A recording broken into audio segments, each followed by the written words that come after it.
Hai Ayers, mari ikut kita menjelajahi sejarah Eropa Utara dari tahun 1800 hingga tahun 2000. Di sini kita akan mempelajari era kekaisaran dan nasionalisme, era perang dan krisis besar, serta negara kesejahteraan atau welfare state dan integrasi.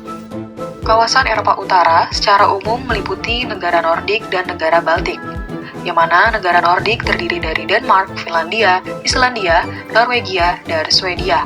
Sedangkan negara Baltik meliputi Estonia, Latvia, dan Lithuania.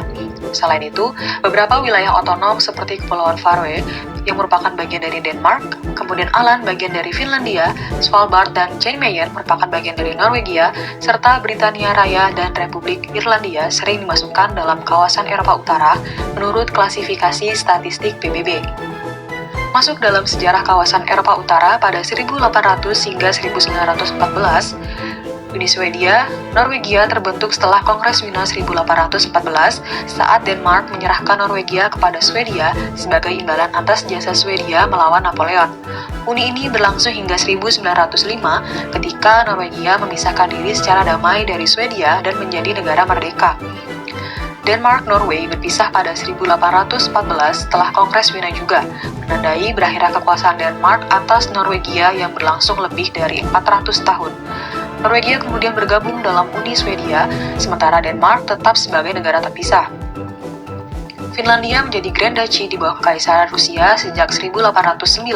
Setelah Rusia mengambil alih wilayah tersebut dari Swedia, Finlandia mendapatkan otonomi relatif dan mempertahankan hak serta identitasnya dengan perkembangan industrialisasi awal terutama pada abad ke-19 yang menghubungkannya dengan Eropa melalui jalur kapal uap.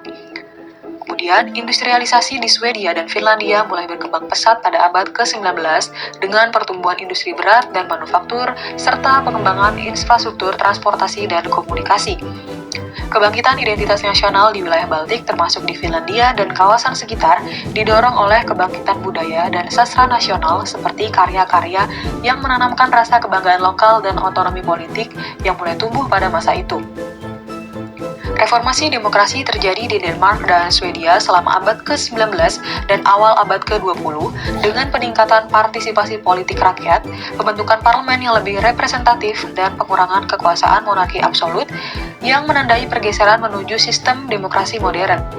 Secara singkatnya, periode 1800 hingga 1914 di Eropa Utara ditandai oleh transformasi politik yang signifikan seperti pembentukan dan pecahnya Uni Swedia, Norwegia, perkembangan ekonomi dan industrialisasi, serta bangkitnya kesadaran dan identitas nasional yang mendorong reformasi demokrasi di kawasan tersebut. Pembabakan berikutnya yaitu era perang dan krisis besar. Pasca terjadinya Perang Dunia Pertama, menyebabkan runtuhnya era kekaisaran seperti Kekaisaran Rusia, Jerman, Kekaisaran Austria-Hungaria, dan Ottoman.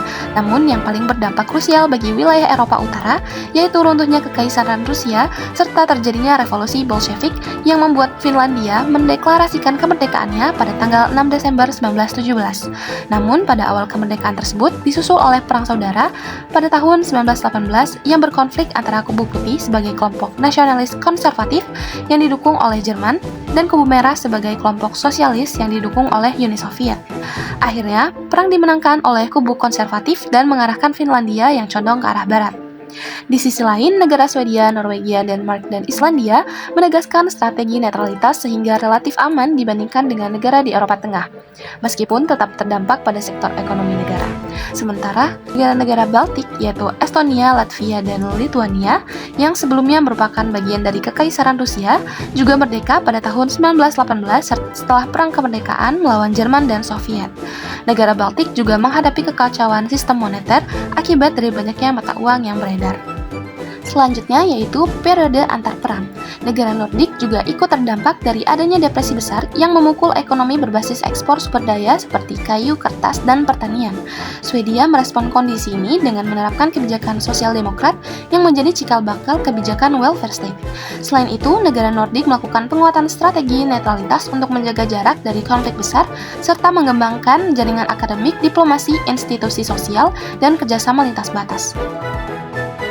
Sementara Estonia, Latvia, dan Lithuania juga menghadapi agricultural depression yang menghantam ekonomi agraris Baltik, dan pada akhir 1920 hingga 1930 saat situasi politik Eropa semakin tidak stabil dan mulai banyak negara yang memberlakukan politik diktator, ketiga negara Baltik juga membentuk rezim otoriter meski tidak sepenuhnya totaliter seperti Soviet atau Nazi, namun tetap mengekang kebebasan politik di ketiga negara tersebut.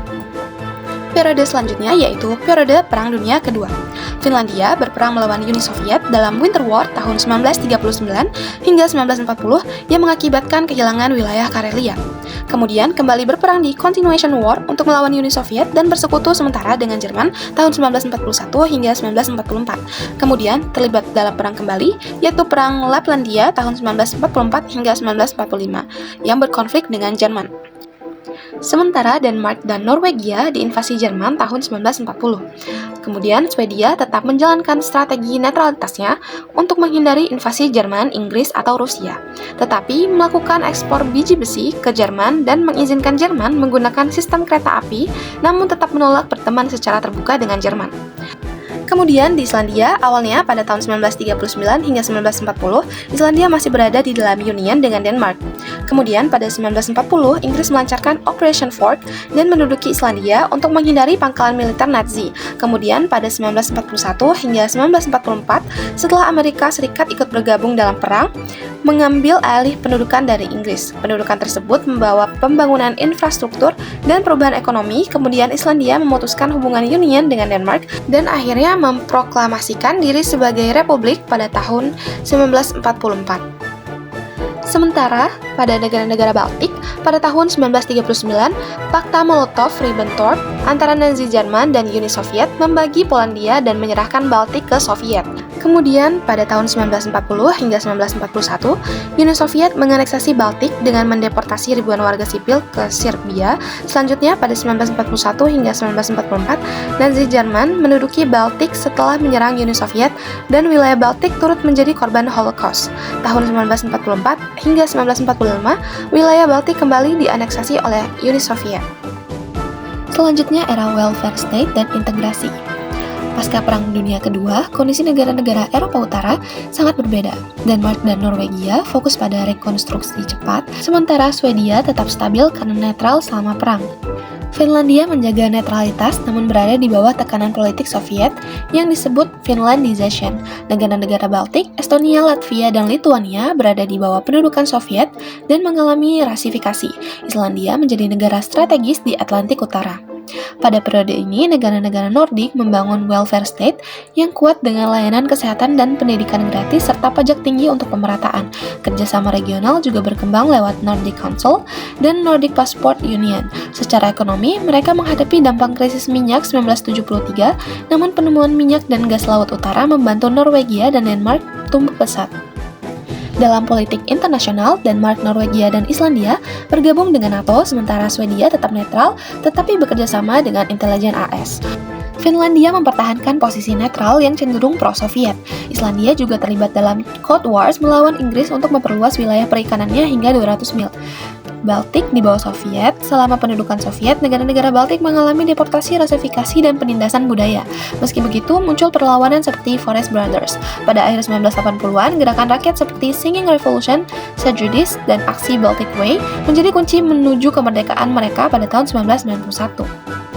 Pada periode ini, kawasan Nordik mengalami modernisasi cepat melalui industrialisasi dan kemunculan perusahaan global seperti Nokia dan Volvo. Gerakan sosial seperti feminisme, lingkungan, dan serikat buruh sangat aktif. Secara ekonomi, terjadi deregulasi pasar dan kerjasama teknologi lintas batas Nordik.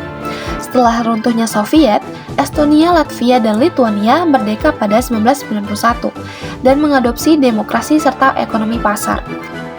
Swedia dan Finlandia masuk ke Uni Eropa pada tahun 1995, sementara Baltik mulai mendekat ke Uni Eropa dan NATO. Kawasan ini menjadi lebih stabil, maju, dan semakin terintegrasi secara regional.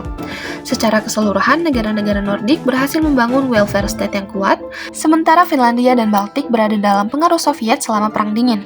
Kemerdekaan Baltik pada 1991 membuka babak baru integrasi Eropa dan globalisasi yang membentuk Eropa Utara modern. Sekian dari kelompok sejarah Eropa Utara. See you, Ayers!